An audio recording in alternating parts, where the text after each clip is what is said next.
I'm usually a very punctual person, but Zoom this morning decided that none of the links would work for me, but I'm glad to be with you all today. As was mentioned, I'm the Israel-Palestine Director at Human Rights Watch. So in this role, I oversee the organization's research and advocacy on Israel-Palestine. And as you'll see in the chat, I'm also joined by my colleague, Victoria, who helps our advocacy with faith-based community and has been really my partner in this work as well. And I'm glad she can be here as well for the conversation.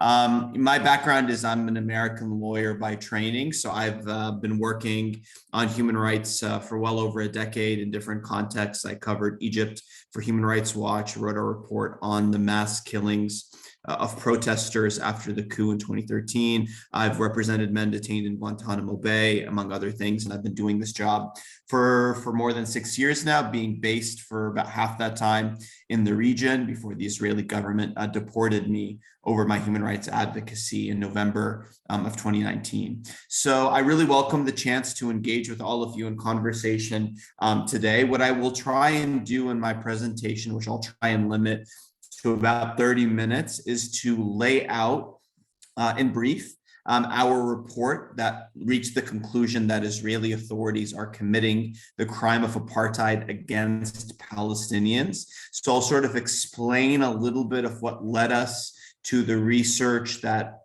led to that determination, the law that it's based on, the facts of that determination, and I'll sort of towards the end talk about what our recommendations are and how we see current developments on the ground and the way forward. And I look forward to, in conversation, going further into any of these issues, and very, very happy, of course, to also talk about other human rights issues in Israel-Palestine, including abuses by the Palestinian Authority, Hamas, or other abuses by the Israeli government.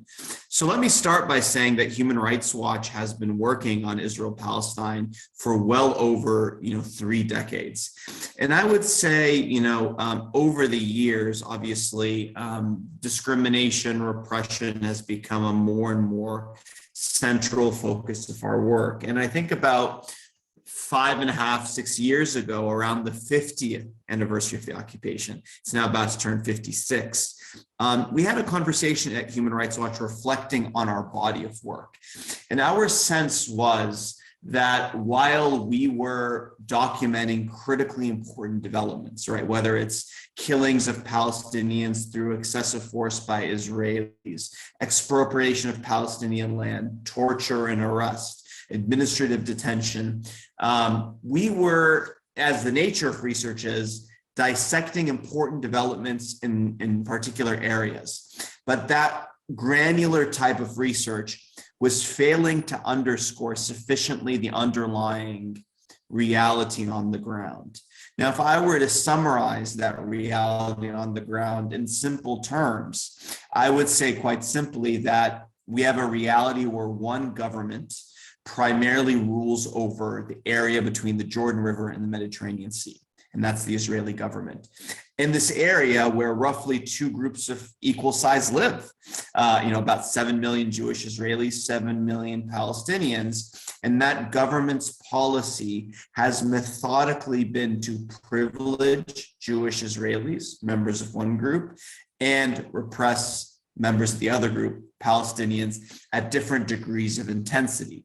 Now, that really simple summation of the reality on the ground, it's not comprehensive, it overlooks many issues, but that clarity of what the underlying core structural dynamic is in some ways at odds with so much about how the Israel-Palestine is discussed around the world, where so much of the focus is about things like the peace process, two-state solution, conflict between 2 parties, etc. And so we felt that there was a need to take a step back and ask a much more basic question. How does Israel treat Palestinians? So we embarked on a multi-year research project that sought to answer that question. So we compared the treatment of Palestinians and Jewish Israelis living in nearby areas, whether in the West Bank, East Jerusalem, Israel, Gaza. So we did these case studies in depth, comparing treatment along core metrics access to resources, land access, basic rights, rights of residency, movement, etc.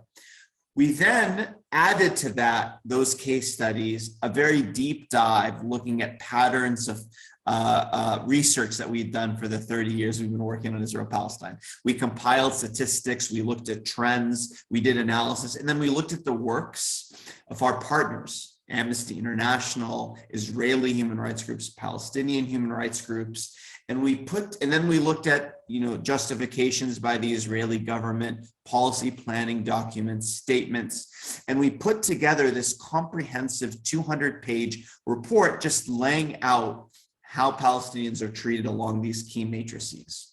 Then we applied the law, right? Because our job at Human Rights Watch is we document facts, we apply the law, we reach determinations, we advocate for changes to protect human rights. So under international law, there is a prohibition against severe discriminatory oppression. That prohibition has the highest status under international law. It is prohibited categorically anywhere it takes place. And the word used for that kind of discrimination is apartheid.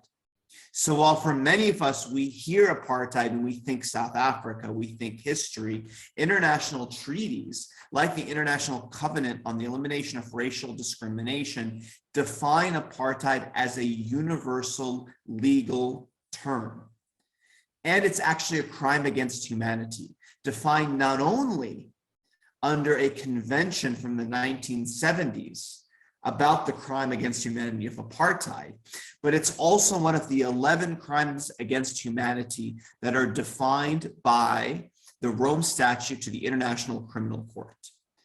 As a crime against humanity, apartheid, what does it mean? It basically means three things when they happen together.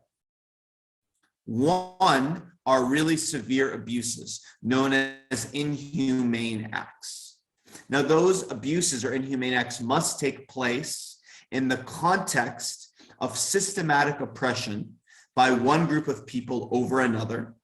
And thirdly, they must take place with the intent to maintain that regime of domination by one people over another. So again, think crime, you think there's an act, there's an intent, there's a context. So inhumane acts, intent to dominate, systematic oppression being the underlying context. There's also, and I'll note this parenthetically, there's also a crime against humanity of persecution, also defined under the Rome Statute, also the status of customary international law, which basically is severe abuses of fundamental rights when combined with a discriminatory intent. When Human Rights Watch applied the law to the facts, we reached the determination that Israeli authorities are committing the crimes against humanity of apartheid and persecution against millions of Palestinians. What I want to sort of do now is explain how our factual research led us to this legal determination. So let me sort of walk through that very briefly. So starting with one of those three elements, the intent to dominate. Human Rights Watch determined that Israeli authorities have pursued an intent or a policy to maintain the domination by Jewish Israelis over Palestinians, which primarily takes the form of control over land and demographics. So that is set out quite clearly under Israeli law, right? The 2018, the Israeli Knesset passed the Jewish nation state law, which establishes that Israel and the occupied territory is the nation state of the Jewish people, and that only one of the two groups, Jewish Israelis, not Palestinians, have certain rights, like the right of self-determination. This new Israeli government that came to power has talked about the exclusive right of the Jewish people to territory and land in these areas, which develops upon that. Now, when it comes to demographics and land, our report goes into great depth, laying out many manifestations of that policy. To take one example, because it's one of the laws that led to the previous government falling, for the last 20 years, Israel has prohibited the granting effectively prohibit, I should say, some exceptions, the granting of long-term legal status to Palestinians from the West Bank and Gaza married to Israeli citizens. So in more simplistic terms, Israelis can marry virtually anybody of any nationality, but not Palestinians from the West Bank and Gaza. A law that's clearly about maintaining demographic control, as Israeli officials have acknowledged, as our report documents. In terms of land, Israel has sought to maximize across Israel and the occupied territory the land available for Jewish Israelis while confining Palestinians into smaller and smaller enclaves. The government has an explicit policy to, quote, Judaize the Negev and the Galilee. These are regions that account for 2/3 the land in Israel and much of the Palestinian population. It's no coincidence that Ben-Gvir, the minister who has been convicted by Israeli courts of incitement to racism and terrorism, his political party was put in charge of the Negev. It's because the government has pursued a clear policy of demographic domination as well as control of the land. In Jerusalem, the municipality that includes occupied East Jerusalem and West Jerusalem, the municipal plan for the municipality explicitly sets out the goal of maintaining a solid Jewish majority in the municipality and even sets out target demographic ratios to maintain that demographic balance desired. The West Bank, we survey decades of government plans that seeks to maximize land for settlements, build infrastructure connecting it to Israel proper while confining Palestinians and separating them from one another. And even Gaza, where Israel withdrew in 2005 its settler population, we lay out evidence, including the last 17, 18 years, in which the Israeli government has, in essence, allowed movement in small way from the West Bank into Gaza, but not the other way around.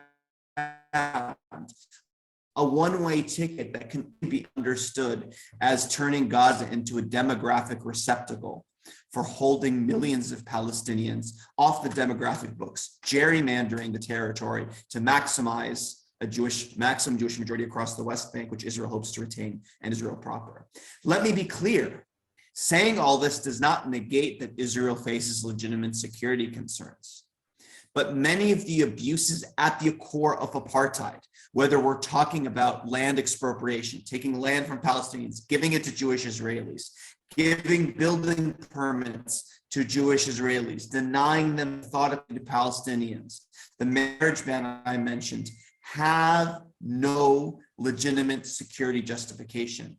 And even where security is a consideration, for example, in the policy towards Gaza, Israel's policy has gone so far beyond what international law authorizes that it no more justifies apartheid than it would justify other crimes like torture.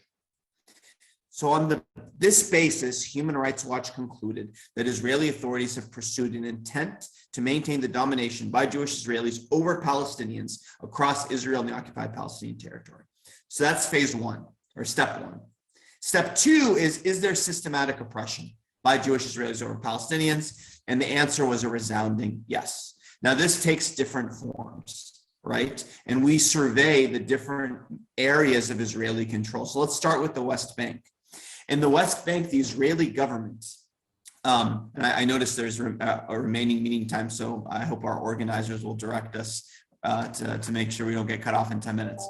But, in the West Bank, the Israeli government has explicitly, and in fact, one of the laws that led to the fall of the previous government was the application of dual bodies of law. So Jewish Israelis and Palestinians might live across the street, but they're governed under different laws. Jewish Israelis under Israeli civil law, Palestinians under draconian military law. And in fact, if they commit the very same criminal act, they're tried in different courts. They have different due process rights, or more accurately, Jewish Israelis have due process and Palestinians do not. And they can receive different crimes for different sentences for the very same crime. It's not only that, in the West Bank, there's enforced segregation. Palestinians cannot enter settlements except as laborers bearing special permits. And the Israeli government has not only expropriated the land and resources from the indigenous Palestinian population, but when they allocate that for civilian use, 99%, for example, of the land has been redistributed, according to Israeli government data, for use by Jewish Israelis living in settlements. And settlements are a violation of international humanitarian law. They're a war crime under the Fourth Geneva Convention.